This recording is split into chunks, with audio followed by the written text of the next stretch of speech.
Alors, comme il y en a qui puissent parler deux fois, je demande de pouvoir parler deux fois. Mais oui, mais restreignons, collègues. On nous attend à 14h45, restreignons. Je peux? Oui, oui, Non, je vous ai autorisé. Je suis le seul, quand je commence à parler, que vous voulez m'interrompre. Oui, oui, vous êtes mon souffle-douleur. Effectivement. Vous avez trouvé le mot. Non, cette commission de transparence... Non, le collègue dernier a dit quelque chose qui est intéressant. Ce type de mission leur confie à des personnes indépendantes. Ben oui. Si vous voulez vraiment mettre une commission de transparence, il faut que ce soit des personnes qui sont indépendantes des personnes concernées. Parce que lorsque on demande de faire des reportages sur les actions de la CTM, qui va parler? C'est les gens de la majorité. Et c'est ce que l'on voit tous les jours. Puisque les actions sont organisées par vous, vous voulez qu'on communique sur votre action, c'est ça que moi j'appelle de la propagande. Maintenant, nous sommes tous pour le pluralisme, mais ça ne peut pas être contrôlé par nous-mêmes. Il faut que ce soit une autorité supérieure. Maintenant, cette autorité... Alors, en France, ils ont mis un CSA maintenant qui s'appelle l'ARCOM, n'est pas composé d'élus. Et la loi lui a reconnu une autorité sur les médias. Les médias peuvent être sanctionnés. Croyez-vous vraiment que si nous mettons une commission, nous allons pouvoir sanctionner les médias qui ne respectent pas le pluralisme? Oui, ça c'est irréaliste. J'ai trop souffert, et la collègue a fait allusion à ça, entre 2010 et 2015, ce type de contrat qui était déjà passé, allez dans les archives. À cette époque, on avait donné qu'à 2 télévisions, KMT et Zouk TV. Des sommes très importantes. Et puis on l'avait commandé. Il y avait même une émission qui était le président qui parle. Eh oui. Et on avait soi-disant mis qu'il faudrait que l'on donne la parole aussi à l'opposition. C'était marqué dans le papier. Nous n'avons jamais bénéficié de cela. Donc nous avons vécu une période et nous voyons que ça recommence. Donc je m'appuie sur cette expérience passée pour dire que nous allons voter contre. Pas de problème, M. Marissel. J'ai noté. Oui, merci, Président. Je serai très brève.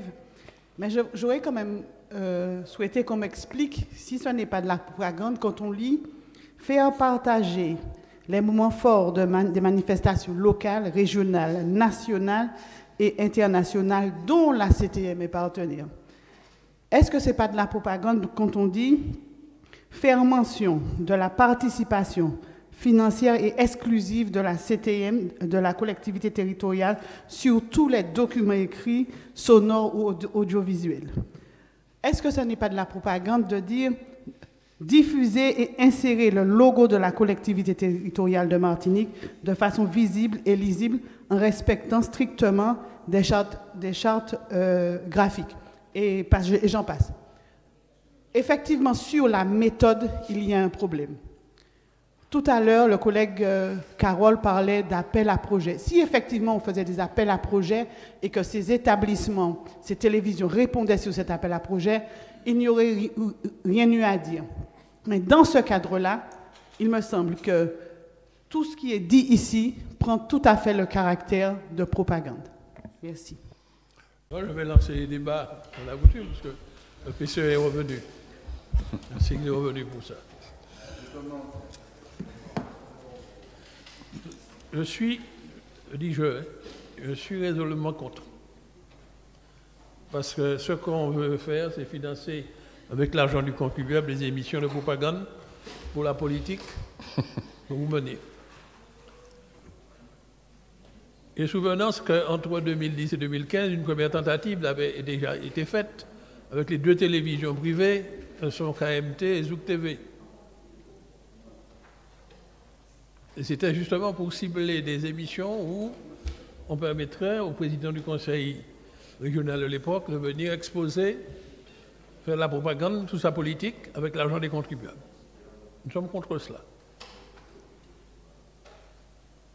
Nous pouvons admettre que nous passons commande de prestations à une télévision. Après une mise en concurrence, on choisit l'opérateur. Nous pouvons admettre qu'il y ait une captation de la plénière. pour élargir le public qui peut écouter. Mais là, c'est une prestation. Après une mise en concurrence, on choisit un prestataire. Mais la théorie consiste à dire, je passe des contrats d'objectifs et de moyens sur 3 ans et je garantis à chaque télévision privée 200 000 euros par an, à condition qu'il respecte une certaine charte. Qu'est-ce quoi la charte? De faire la promotion pour la politique locale de la collectivité. De veiller à ce qu'on mette le logo sur toutes les émissions. Ça ne nous prend pas de mettre ça, cette méthode-là. Donc c'est pourquoi nous sommes prêts à débattre, nous sommes opposés à cela. Parce que le pluralisme n'est pas observé par ces télévisions. Il ne le sera pas. Déjà, lorsqu'il y avait des contrats qui étaient passés entre 2000 et 2015, était à la tête d'un groupe de l'opposition ici, nous avons été victimes de cela.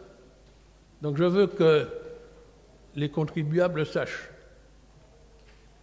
Déjà, il y a une télévision de service public qui aurait dû faire un service public, véritablement, qui est déjà payé par les contribuables.